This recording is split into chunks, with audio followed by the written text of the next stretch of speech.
जय माता दी। आज शुक्रवार के दिन आइए सुनते हैं माँ अन्नपूर्णा की कथा। एक समय की बात है, काशी निवासी धनंजय की पत्नी का नाम सुलक्षणा था।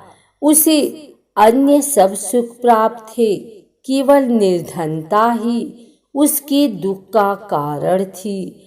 यह दुख उसे हर समय सताता था। एक दिन सुलक्षणा पति से बोली, स्वामी आप कुछ उद्यम करो तो काम चले। इस प्रकार कब तक काम चलेगा? सुलक्षणा की बात धनंजय के मन में बैठ गई और वह उसी दिन विश्वनाथ शंकर जी को प्रसन्न करने के लिए बैठ गया और कहने लगा, हे देवाधिदेव विश्वेश्वर, मुझे पूजा पाठ कुछ आता नहीं है, केवल तुम्हारे भरोसे बैठा हूँ। इतनी विनती करके वह 2-3 दिन भूखा प्यासा बैठा रहा। यह देखकर भगवान शंकर ने उसके कान में अन्नपूर्णा अन्नपूर्णा अन्नपूर्णा इस प्रकार 3 बार कहा। यह कौन क्या कह गया? इसी सोच में धनंजय पड़ गया कि मंदिर से आते ब्राह्मणों को देखकर पूछने लगा, पंडित जी अन्नपूर्णा कौन है? ब्राह्मणों ने कहा, तू अन्न छोड़ बैठा है, सो तुझे अन्न की ही बात सूझती है। जा घर जाकर अन्न ग्रहण कर। धनंजय घर गया, स्त्री से सारी बात कही। वह बोली, नाथ चिंता मत करो, स्वयं शंकर जी ने यह मंत्र दिया है, वे स्वयं ही खुलासा करेंगे। आप फिर जाकर उनकी आराधना करो। धनंजय फिर जैसा का तैसा पूजा में बैठ गया। रात्रि में शंकर जी ने आज्ञा दी, कहा तू पूर्व दिशा में चला जा। वह अन्नपूर्णा का नाम जपता जाता और रास्ते में फल खाता, झरनों का पानी पीता जाता। इस प्रकार कितने ही दिनों तक चलता गया। वहां उसे चांदी सी चमकती वन की शोभा देखने में आई, सुंदर सरोवर देखने में आए। उसके किनारे कितनी ही अप्सराएं झुंड बनाए बैठी थी, एक कथा कहती थी और सब माँ अन्नपूर्णा इस प्रकार बार बार कहती थी। यह अगहन मास की उजेली रात्रि थी और आज से ही व्रत का आरंभ था। जिस शब्द की खोज करने वह निकला था, वह उसे वहां सुनने को मिला। धनंजय ने उनके पास जाकर पूछा, हे देवियों, आप यह क्या करती हो? उन सब ने कहा, हम सब माँ अन्नपूर्णा का व्रत करती हैं। इस व्रत से क्या होता है, यह किसी ने किया भी है? इसे कब किया जाए? कैसा व्रत है मैं और कैसी विधि है? मुझसे भी कहो। वे कहने लगी, इस व्रत को सब कोई कर सकते हैं। 21 दिन तक के लिए 21 गांठ का सूत लेना चाहिए। 21 दिन यदि न बने तो 1 दिन उपवास करें। यह भी न बने तो केवल कथा सुनकर प्रसाद लें। निराहार रहकर कथा कहें। कथा सुनने वाला कोई न मिले तो पीपल के पत्तों को रख, सुपारी या धृत कुमारी वृक्ष को सामने कर, दीपक को साक्षी कर, सूर्य, गाय, तुलसी या महादेव को बिना कथा सुनाए मुख में दाना न डालें। यदि भूल से कुछ पड़ जाए तो एक दिवस फिर उपवास करें। व्रत के दिन क्रोध न करें और झूठ न बोलें। धनंजय बोला, इस व्रत के करने से क्या होगा? वे कहने लगी, इसके करने से अंधों को नेत्र मिले, लूलों को हाथ मिले, निर्धन के घर धन आए, बांझिन को संतान मिले, मूर्ख को विद्या आए। जो जिस कामना से व्रत करे माँ उसकी इच्छा पूरी करती हैं। वह कहने लगा, बहनों, मेरे भी धन नहीं है, विद्या नहीं है, कुछ भी तो नहीं है। मैं तो दुखिया ब्राह्मण हूँ। मुझे इस व्रत का सूत दोगी? हाँ भाई, तेरा कल्याण हो, तुझे देंगी। ले, इस व्रत का मंगल सूत ले। धनंजय ने व्रत किया। व्रत पूरा हुआ तभी सरोवर में से 21 खंड की सुवर्ण सीढ़ी हीरा मोती जड़ी हुई प्रकट हुई। धनंजय जय अन्नपूर्णा अन्नपूर्णा कहता जाता था। इस प्रकार कितनी ही सीढ़ियां उतर गया तो क्या देखता है कि करोड़ों सूर्य से प्रकाशमान अन्नपूर्णा का मंदिर है। उसके सामने सुवर्ण सिंहासन पर माता अन्नपूर्णा विराजमान है।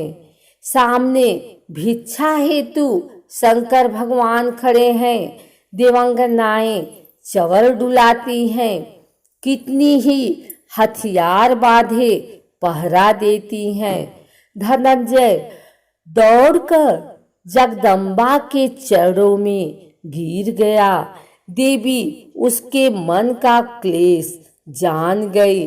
धनंजय कहने लगा, माता, आप तो अंतर्यामिनी हो, आपको अपनी दशा क्या बताऊं? माता बोली, मेरा व्रत किया है, जा, संसार तेरा सत्कार करेगा। माता ने धनंजय के जिह्वा पर बीज मंत्र लिख दिया।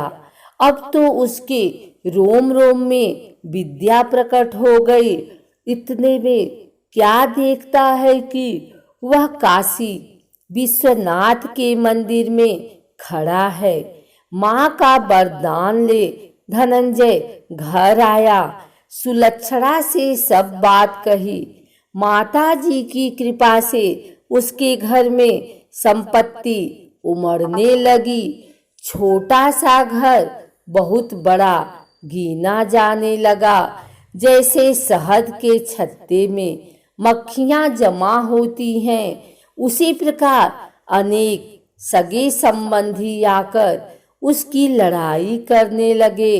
कहने लगे, इतना धन और इतना बड़ा घर, सुंदर संतान नहीं तो इस कमाई का कौन भोग करेगा?